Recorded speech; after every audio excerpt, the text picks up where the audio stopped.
Hi everybody.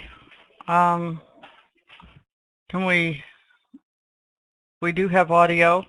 Aha. All right. My goodness, but crude oil is not quite as boring as it has been. Isn't that interesting? Let's take a minute and go back over some of this stuff today. The Canadian dollar news this morning made the CAD very happy, and then it changed its mind, and crude oil started falling with it in conjunction. We still have the VIX is almost at 32, so it looks like the fear is still within the market, and I think there's one of the members of the brain trust that's going to be blithering tomorrow or later this afternoon. Maybe it is. Sometimes things are real quiet till they see what they say and don't say. But anyway, we've had a great deal of activity, and the number of contracts that are coming into crude oil in the afternoon is just this is a huge amount. This is over 600,000 contracts, and many times if you look throughout the summer, it was trading around, I don't know, maybe 250, 275, something like that. And usually anything over 300 it's a good amount of contracts, but this is a serious lot of contracts. And if you notice some of these orders coming through here, the 39, 37, that's the number of contracts that are being hit in one order at that time. So when there's enough of those, it will definitely move the market. But if you notice right here on this 30-minute chart for the last, let's see, this would be 1, 2, 3.5 hours, it just does not want to go near breaking the low of the day. That doesn't mean it won't after a little bit, but it spent a lot of time telling us that at least for today, this is a serious amount of support right in here, this level. And on our apex charts, what we have are a couple of magnets. The low of the day, the bottom of these range boxes have been right in there all at the same place, and then our red ice line is sitting here below. So for this to fall on through here, it would take a lot more than what it's got right now, and it's very disinclined to do that right now. So having said that, I know that there's been some interest in this. If you recall last Thursday, I think it was Thursday, Daryl did a brief webinar on the use of this new sharpshooter system, and Lori's been testing this in a couple of markets, and I know Mike has had his chart up on the NQ this. So I thought I'd drag mine over here and show you a couple things. I believe you have a template in your template list that you can load. It may be similar to this, but I'll pull this over here and make it a little bit bigger and show you a couple things on it. You can load the template, and then you might want to change, I don't know, a couple of colors or the order of the lower studies or something that suits your fancy. But the general idea of this is, I think it's a pretty sweet thing. So let's go back here and look. This Imagine this. This sure tells you that there's a lot of chop in here. I think some people are getting chewed up in chop because they're so anxious to trade. And if you notice, there's some orange bars back in here that get buried. These are a form of a chop indicator. So when there are orange bars that form, what you really want to do is just stay away from it and look at the time of day this starts. It starts about 12:30-ish and continues on to about 1:30-ish.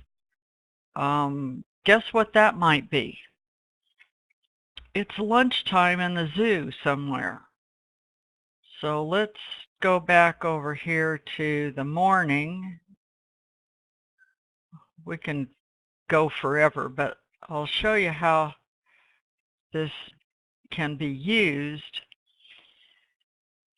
When this black dashed line is the apex EME, it's in the indicator list, and I believe it automatically loads. It may be a different color or some other thing. I made it black and dashed because I wanted it to keep my attention.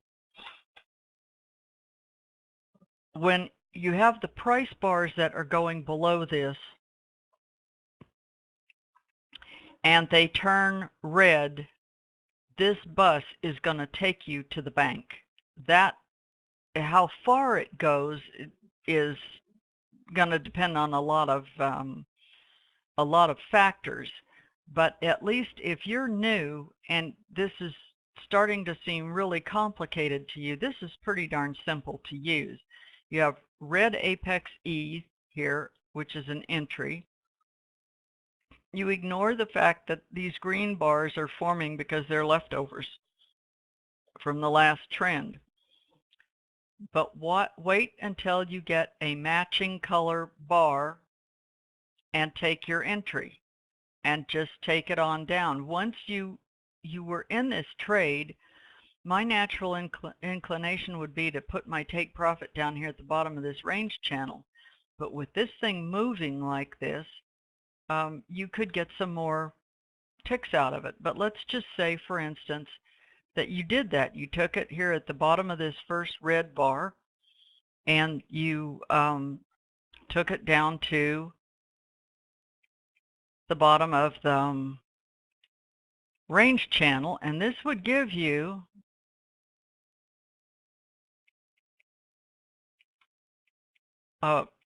quite a bit of profit for basically not doing a heck of a lot. And those are always, I think, the very best trades. Let's see. Ones you don't have to do a heck of a lot. So from here, let's say that's about a 45, 40, let's say you got in 46 down to around 50 or 40. That's a very nice profit. One of the things, and then you wait.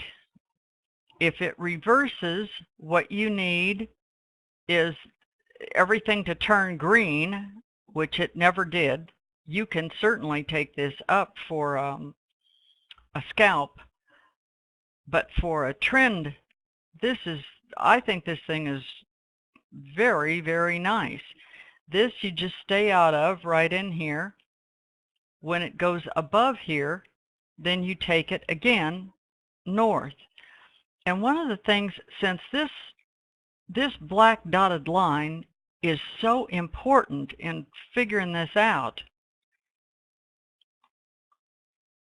I got there's an apex price level alert, and I put that on, and you can drag this thing. So what I did was I've been practicing putting this alert on that line when it's messing around down here. And then you get a doorbell sound. So when the doorbell sounds, you can take a look. At least you know the price is up here, and you don't have to watch this thing every second to try and figure it out. I will tell you that if you're doing this and you get this price level down into one of these volume zones, it's the system thinks you're trying to grab the volume zone, and it won't grab that your price alert. So what you have to do sometimes is either get over to the edge of your zone where it's out by itself. And also, I'll caution you, if you've never used this, go to the indicators, and it is the diagnostic price alert right here. You will never be able to find this unless you put a price in here that is somewhere on the chart that you're trying to trade. It doesn't matter what market, but if, for instance, if you switch over to the NQ, this thing's going to be looking for the price at 4,000 and something instead of 46. So I'll caution you there. And if it disappears and you can't find it, then go into the indicators and set this price again so it comes back on your chart. But this has been very, very nice, and this is a kind of a neat thing here. If you took this right here, you can use the distance out here to keep yourself in a trade that you would otherwise be trying to micromanage and collect a heck of a lot more ticks, say from right up here at around 46.30 all the way down here to 46.20, 45.20. That's another considerable amount of ticks, and I would be inclined to be trading this, you know, kind of getting in and out all the way down, and that's really not necessary because it has never given you any indication that it's going to reverse in here. So you might load this and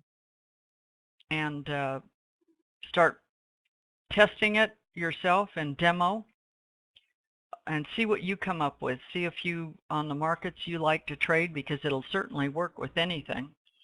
But I kind of like this, and I'm thinking maybe tomorrow I'll put it on the camera for the whole day, and we can all try to see if we can get a little more solid on the rules and what seems to be working for people, and also what doesn't work.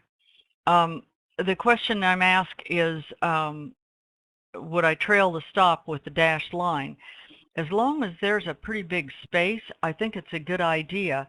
The other thing I've noticed is that this, I think this pink stair-stepping thing, this is an easy thing to trail stops with. You might have gotten stopped out right here, but you can always get back in. You know, the trading police don't care if you get back in after you've been stopped out. And so this might be something that people would like to use too.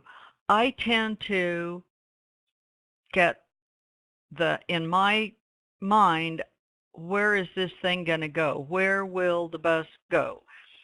And in crude oil, at least, it is very respectful of deviation levels of these volume zones, of the range channels, and of magnets. Look at where this magnet is down here, right at the low of the day and the bottom of this. It's very, very easy for me to see that kind of stuff. So Let's see, we have any more questions? The black dashed line, yes, it is. Leah, it's the EMA, and I really like that. I've never used that before, but this is pretty simple to use. I don't know if that will be every day, but when you have a trending market, and sometimes the indices will trend real well. So for those of you who like trading the NQ or the TF, mine is on a 12-tick chart. So I don't know if people like 10. 10 will make things happen a little faster for you, and it will not be as smooth of a ride as a 12-tick, but you may like that better for your own personal style of trading. But anyway, Lori's, oh yes, that's a very good thing Lori reminds me of. This chart is made with the diagnostic bars, and I am trying to get myself away from the diagnostic bars, because when we go to NinjaTrader 8, and I was on the phone with NinjaTrader today and made that inquiry while I had the little guy on the phone, when will 8 be released for the general release? And he says maybe next month. All I know is I've been told that the diagnostic bars are not going to work on Ninja 8. There's something in there. So what we have are just as well, I guess, but you know, I'm used to, I guess we all do. But we're going to have continuum bars and shadow bars. So we will have to move this over to shadow bars when we get that far. But since I have diagnostic bars and I like them better, I'm trying to make a gradual transition over to those shadow bars. I think sometimes when you change a whole bunch of things on your chart all at once, and you've been used to seeing it one way, makes it a little more difficult. So if you can kind of ease yourself into it. And I don't know if we have any people that trade gold in here right now, but we have in the past. I'd be interested to know how they liked it. And Lori has been using it on various charts for binaries. And I think there are people in the pit chat that are using this also and posting some charts. So you might want to scroll through that and check their screenshots and see what they're doing. But I think this is, I really kind of like this. So anyway, for tomorrow we have inventory report at 10:30. We have some other news, so we'll see what tomorrow brings. This volume is this is pretty considerable amount of volume in crude oil. So I would say that the big boys are back in town, and they seem to want to trade crude oil by the handfuls right now. So we'll pick this up again about 8:30 in the morning and see what tomorrow brings us. But I really like this bus driver. This is a good bus driver. I don't know where this guy was all summer, but I think we ought to try and keep this one for a while. So I'll catch you all tomorrow, and this has been my view from my world at Apex Land.